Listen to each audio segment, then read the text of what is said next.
নমস্কার বন্ধুরা, আমি সৌভিক। আপনারা দেখছেন আপনাদের প্রিয় ইউটিউব চ্যানেল বন্ধু টিউটোরিয়াল। আজকে আমরা মোট 20টি জিকে বা সাধারণ জ্ঞান আপনাদের সাথে শেয়ার করব।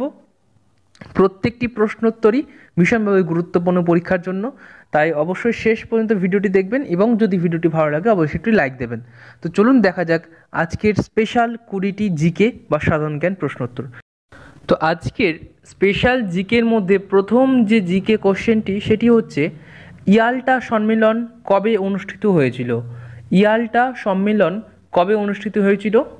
অপশন এতে রয়েছে 1944, অপশন বিতে রয়েছে 1945, অপশন সিতে রয়েছে 1946 এবং অপশন ডিতে রয়েছে 1947। কবে হয়েছিল সেটি অবশ্যই আপনাকে কমেন্ট করে জানাতে হবে। ওকে, সময় শেষ। আমি বলে দিই, ইয়াল্টা সম্মেলন অনুষ্ঠিত হয়েছিল 1945 সালে, তাই সঠিক উত্তরটি হচ্ছে অপশন বি। নেক্সট প্রশ্ন, ইলদুচে কার উপাধি ছিল? ইলদুচে কার উপাধি ছিল? প্রথম অপশন মুসোলিনি, দ্বিতীয় অপশন হিটলার, তৃতীয় অপশন মাও সেতুং, চতুর্থ অপশন শি জিনপিং। ইলদুচে কার উপাধি ছিল? প্রত্যেকে কমেন্ট করুন। ওকে, তো বলে দিই, ইলদুচে উপাধিটি ছিল মুসোলিনির, তাই সঠিক উত্তরটি হচ্ছে অপশন এ। নেক্সট প্রশ্ন, ইলবার্ট বিল কে চালু করেন? ইলবার্ট বিল কে চালু করেন? Option A Mussolini, option B Ilbert, option C Mao Tsetung, option D হচ্ছে হিটলার। ওকে, তো এটার জন্য আর সময় দেওয়া যাচ্ছে না, আমি বলে দিই, ইলবার্ট বিল চালু করেছিলেন ইলবার্ট। দেখুন, ইলবার্ট বিল এর থেকে বোঝা যাচ্ছে নিশ্চয়ই যে যিনি এটি চালু করেছিলেন তার নাম হচ্ছে ইলবার্ট। তো ইলবার্ট থেকে ইলবার্ট বিল, এটা সব থেকে সহজ আমার মনে হয়, প্রত্যেকে এটা মনে রাখতে পারবেন। নেক্সট প্রশ্ন, উকিল নেহি দলিল নেহি কথাটি কে বলেন? উকিল নেহি দলিল নেহি কথাটি কে বলেন? Option A Mussolini, option B Ilbert, option C Mahatma Gandhi এবং অপশন ডি হচ্ছে হিটলার। আচ্ছা, একটি বিষয় বলে রাখি, এখানে মহাত্মা গান্ধী বানানটা একটু, স্পেলিংটা একটু আলাদা হয়ে আছে, এটা আমি চেষ্টা করেছি কিন্তু চেঞ্জ করতে পারিনি, তার জন্য আমি দুঃখিত। ওকে, প্রত্যেকেই কমেন্ট করেছেন। তাহলে বলে দিই, সঠিক উত্তরটি হচ্ছে অপশন সি মহাত্মা গান্ধী। উকিল নেহি দলিল নেহি কথাটি বলেছিলেন মহাত্মা গান্ধী, তাই সঠিক উত্তরটি হচ্ছে অপশন সি। নেক্সট প্রশ্ন, 19 শতকের সমাজ সংস্কারক হিসেবে আধুনিক মানুষ নামে কে পরিচিত? 19 শতকের সমাজ সংস্কারক হিসেবে আধুনিক মানুষ হিসেবে কে পরিচিত? Option A Vasudev Balwant, option B Ishwarchandra Vidyasagar, option C Raja Rammohan রায় এবং অপশন ডি হচ্ছে হিটলার। আধুনিক মানুষ নামে কে পরিচিত, এটা অবশ্যই পারার কথা, প্রত্যেকেই কিন্তু সঠিক উত্তরটি কমেন্ট করে জানাবেন। আচ্ছা, আর সময় দেওয়া যাচ্ছে না, আমি বলে দিই, 19 শতকের সমাজ সংস্কারক হিসেবে আধুনিক মানুষ নামে পরিচিত ছিলেন রাজা রামমোহন রায়।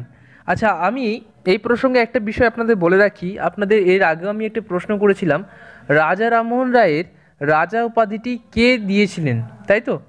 আপনারা কিন্তু কমেন্টে কেউ বলেননি, আমি জানতে চেয়েছিলাম, স্পেশাল কোশ্চেন আমি জিজ্ঞাসা করেছিলাম, আপনারা কেউ উত্তরটি দেননি, তাই আমি বলে দিই, এই যে রাজা উপাধিটি এটি দিয়েছিলেন দ্বিতীয় বাহাদুর শাহ।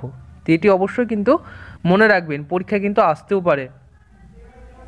নেক্সট প্রশ্ন, একজন সংগ্রামশীল জাতীয়তাবাদীর নাম কি? একজন সংগ্রামশীল জাতীয়তাবাদীর নাম কি? প্রথম অপশন বাসুদেব বলবন্ত, দ্বিতীয় অপশন ঈশ্বরচন্দ্র বিদ্যাসাগর, তৃতীয় অপশন রাজা রামমোহন রায় এবং চতুর্থ অপশন হচ্ছে হিটলার। প্রত্যেকে কমেন্ট করবেন সংগ্রামশীল জাতীয়তাবাদীর নাম। আচ্ছা, এটার জন্য সময় দেওয়া যাচ্ছে না, আমি বলে দিই, একজন সংগ্রামশীল জাতীয়তাবাদীর নাম হচ্ছে বাসুদেব বলবন্ত। নেক্সট প্রশ্ন, এশিয়াটিক সোসাইটি কবে প্রতিষ্ঠিত হয়েছিল? এশিয়াটিক সোসাইটি কবে প্রতিষ্ঠিত হয়েছিল? প্রথম অপশন 1780, দ্বিতীয় অপশন 1782, তৃতীয় অপশন 1784 এবং চতুর্থ অপশন 1785। এটা খুব গুরুত্বপূর্ণ একটি প্রশ্ন, এশিয়াটিক সোসাইটি কবে প্রতিষ্ঠিত হয়েছিল?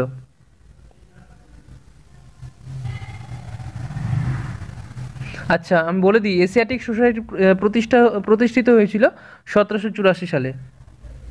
আচ্ছা, এবার 8 নম্বর প্রশ্নে আসছি। কংগ্রেসের কোন অধিবেশনে ভারত ছাড়ো প্রস্তাব গৃহীত হয়? কংগ্রেসের কোন অধিবেশনে ভারত ছাড়ো প্রস্তাব গৃহীত হয়? প্রথম অপশন লখনৌ অধিবেশনে, দ্বিতীয় অপশন সুরাট অধিবেশনে, তৃতীয় অপশন বোম্বাই অধিবেশন এবং চতুর্থ অপশন হচ্ছে নাগপুর অধিবেশনে। আচ্ছা, এটি বলে দিই, ভারত ছাড়ো আন্দোলন প্রস্তাব গৃহীত হয়েছিল বোম্বাই অধিবেশনে। কংগ্রেসের কোন অধিবেশনে অসহযোগ আন্দোলনের প্রস্তাব গৃহীত হয়? এখানে কিন্তু অপশন রয়েছে 4টে, লখনৌ অধিবেশনে, সুরাট অধিবেশনে, বোম্বাই অধিবেশনে এবং নাগপুর অধিবেশনে। আপনাদের প্রত্যেককেই সঠিক উত্তরটি দিতেই হবে। সময় দেওয়ার জন্য আমি বলে দিই, নাগপুর অধিবেশনে। ওকে, সঠিক উত্তরটি হচ্ছে অপশন ডি। কংগ্রেসের কোন অধিবেশনে অসহযোগ আন্দোলনের প্রস্তাব গৃহীত হয়েছিল, সেটি উত্তর হচ্ছে নাগপুর অধিবেশনে। পরবর্তী প্রশ্ন, কত খ্রিস্টাব্দে সতীদাহ প্রথা উচ্ছেদ হয়? কত খ্রিস্টাব্দে সতীদাহ প্রথা উচ্ছেদ হয়? প্রথম অপশন 1829, দ্বিতীয় অপশন 1830, তৃতীয় অপশন 1831 এবং চতুর্থ অপশনে রয়েছে 1832। আচ্ছা, আমি আর সময় দিচ্ছি না, আমি বলে দিই 1829 সালে হয়েছিল। 1829 সালে সতীদাহ প্রথা উচ্ছেদ হয়েছিল। তাই সঠিক উত্তরটি হচ্ছে অপশন এ। নেক্সট প্রশ্ন, কত খ্রিস্টাব্দে নৌ বিদ্রোহ হয়েছিল? নৌ বিদ্রোহ কত সালে হয়েছিল? প্রথম অপশন 1929, দ্বিতীয় অপশন 1930, তৃতীয় অপশন 1931 এবং চতুর্থ অপশন হচ্ছে 1946। এটিও কিন্তু সেই একই রকম প্রশ্ন, ভীষণই গুরুত্বপূর্ণ। নৌ বিদ্রোহ কত সালে হয়েছিল? এই ধরনের প্রশ্নগুলো ঘুরে ফিরে আসে, প্রত্যেকটি পরীক্ষার ক্ষেত্রে কিন্তু গুরুত্বপূর্ণ। আচ্ছা, আর সময় দিতে পারছি না, আমি বলে দিই, নৌ বিদ্রোহ হয়েছিল 1946 সালে। তাই সঠিক উত্তরটি হচ্ছে অপশন ডি। ওকে, তো এবার আসছি আমাদের 12 নম্বর প্রশ্নে। 12 নম্বর প্রশ্নে বলা হচ্ছে, বঙ্গভঙ্গ কবে রদ হয়? বঙ্গভঙ্গ কবে রদ হয়? প্রথম অপশন 1905, দ্বিতীয় অপশন 1930, তৃতীয় অপশন 1931 এবং চতুর্থ অপশন 1946। প্রত্যেকেই কমেন্ট করে জানাবেন যে বঙ্গভঙ্গ কবে রদ হয়েছিল। এইটিও কিন্তু সমধিকভাবে গুরুত্বপূর্ণ একটি প্রশ্ন, পরীক্ষায় কিন্তু আসার মতো। আচ্ছা, তাহলে বলে দিচ্ছি, বঙ্গভঙ্গ রদ হয়েছিল 1905 খ্রিস্টাব্দে। তাই সঠিক উত্তরটি হচ্ছে অপশন এ। নেক্সট প্রশ্নে আসছি, কত সালে মুসলিম লীগ প্রতিষ্ঠিত হয়? কত সালে মুসলিম লীগ প্রতিষ্ঠিত হয়? 1906, দ্বিতীয় অপশন রয়েছে 1930, তৃতীয় অপশন রয়েছে 1931 এবং চতুর্থ অপশন রয়েছে 1946।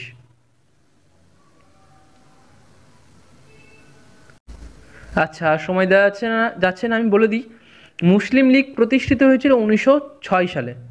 সঠিক উত্তরটি হচ্ছে অপশন এ। পরবর্তী প্রশ্নে আসছি, খিলাফত দিবস কবে পালিত হয়? খিলাফত দিবস কবে পালিত হয় বা কোন সাল থেকে এটি পালিত হয়ে আসছে? প্রথম অপশন 1919, দ্বিতীয় অপশন 1920, তৃতীয় অপশন 1931 এবং চতুর্থ অপশন 1946।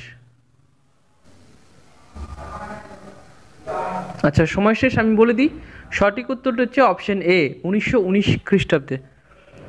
নেক্সট প্রশ্ন, কবে সেরাজেভো হত্যাকাণ্ড ঘটেছিল? প্রথম অপশন 1906, দ্বিতীয় অপশন 1914, তৃতীয় অপশন 1931 এবং চতুর্থ অপশন 1946। প্রত্যেকে কমেন্ট করা হয়ে গেছে। এবার তাহলে বলে দিই, সঠিক উত্তরটি হচ্ছে অপশন বি, 1914। সেরাজেভো হত্যাকাণ্ড ঘটেছিল 1914 সালে। পরবর্তী প্রশ্ন, কয়টি রাষ্ট্র নিয়ে সম্মিলিত জাতিপুঞ্জ গঠিত হয়েছিল? কয়টি রাষ্ট্র নিয়ে সম্মিলিত জাতিপুঞ্জ গঠিত হয়েছিল? প্রথম অপশন 50, দ্বিতীয় অপশন 51, তৃতীয় অপশন 52 এবং চতুর্থ অপশন হচ্ছে 53। সম্মিলিত জাতিপুঞ্জ কয়টি রাষ্ট্র নিয়ে গঠিত হয়েছিল, এটি আপনাদের কমেন্ট করে বলতে হবে। আচ্ছা, আমি আর সময় দিচ্ছি না, আমি বলে দিই, অপশন বি হচ্ছে সঠিক উত্তর, 51টি। 51টি রাষ্ট্র নিয়ে সম্মিলিত জাতিপুঞ্জ গঠিত হয়েছিল। আচ্ছা, পরবর্তী প্রশ্নে আসছি, করেঙ্গে ইয়া মরেঙ্গে উক্তিটি কার? করেঙ্গে ইয়া মরেঙ্গে উক্তিটি কার? প্রথম অপশন মুসোলিনি, দ্বিতীয় অপশন ইলবার্ট, তৃতীয় অপশন মহাত্মা গান্ধী এবং চতুর্থ অপশন হচ্ছে হিটলার। আচ্ছা, একটি বিষয় বলে রাখি, এখানে মহাত্মা বানানটি ভুল রয়েছে একটু, আপনারা অবশ্যই একটু অ্যাডজাস্ট করে নেবেন। এটি আমি চেষ্টা করেও ঠিকঠাক করতে পারিনি, একটু টেকনিক্যাল সমস্যার কারণে এরকমটা দেখাচ্ছে। ওকে, আচ্ছা সময় দিচ্ছি না, আমি আর বলে দিই। সঠিক উত্তরটি হচ্ছে অপশন সি, মহাত্মা গান্ধী। করেঙ্গে ইয়া মরেঙ্গে উক্তিটি করেছিলেন মহাত্মা গান্ধী। নেক্সট প্রশ্ন, কলকাতা কর্পোরেশনের প্রথম মেয়র কে বা কে ছিলেন? কলকাতা কর্পোরেশনের প্রথম মেয়র কে ছিলেন? প্রথম অপশন দীনবন্ধু মিত্র, দ্বিতীয় অপশন চিত্তরঞ্জন দাস, তৃতীয় অপশন গঙ্গাধর তিলক এবং চতুর্থ অপশন হচ্ছে সুভাষচন্দ্র বসু। প্রত্যেকেই চেষ্টা করবেন, ভুল হলেও চেষ্টা করবেন। আচ্ছা, আমি আর সময় দিচ্ছি না, আমি বলে দিই। কলকাতা কর্পোরেশনের প্রথম মেয়র ছিলেন চিত্তরঞ্জন দাস। ঠিক আছে, পরবর্তী প্রশ্নে আসছি। কাইজার ই হিন্দ উপাধিতে কে ভূষিত হন?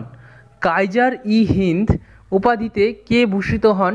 প্রথম অপশন মুসোলিনি, দ্বিতীয় অপশন ইলবার্ট, তৃতীয় অপশন মহাত্মা গান্ধী এবং চতুর্থ অপশন হচ্ছে হিটলার। প্রত্যেকেই কমেন্ট করে জানাবেন যে কাইজার ই হিন্দ উপাধিতে কে ভূষিত হন বা কার উপাধি ছিল কাইজার ই হিন্দ। আচ্ছা, এটি বলে দিই, সঠিক উত্তরটি হচ্ছে অপশন সি, মহাত্মা গান্ধী। ঠিক আছে, অর্থাৎ কাইজার ই হিন্দ উপাধিতে ভূষিত হয়েছিলেন মহাত্মা গান্ধী। নেক্সট প্রশ্ন, আমাদের আজকের শেষ প্রশ্নটি হচ্ছে, কার জন্মদিনটি আন্তর্জাতিক অহিংস দিবস হিসেবে পালিত হয়? কার জন্মদিনটি আন্তর্জাতিক অহিংস দিবস হিসেবে পালিত হয়? প্রথম অপশন মুসোলিনি, দ্বিতীয় অপশন ইলবার্ট, তৃতীয় অপশন মহাত্মা গান্ধী, চতুর্থ অপশন হচ্ছে হিটলার। এটি আশা করছি প্রত্যেকেই পারবেন। অহিংস দিবস হিসেবে পালিত হয় কার জন্মদিনটি? ভীষণই সহজ একটি প্রশ্ন। আচ্ছা, আমি আর সময় দিচ্ছি না, আমি বলে দিই। সঠিক উত্তরটি হচ্ছে অপশন সি, মহাত্মা গান্ধী। ঠিক আছে, অর্থাৎ মহাত্মা গান্ধীজির জন্মদিনটি আন্তর্জাতিক অহিংস দিবস হিসেবে পালিত হয়। তো বন্ধুরা, এই ছিল আজকের আমাদের টোটাল 20টি স্পেশাল জিকে। কেমন লাগলো অবশ্যই কমেন্ট করে জানাবেন। কোন কোন কোশ্চেনটি সবথেকে সোজা ছিল আর কোনটি সবথেকে কঠিন ছিল? যদি আপনাদের কোথাও কোনো মন্তব্য থাকে সেটিও কিন্তু কমেন্ট করে জানাতে পারেন।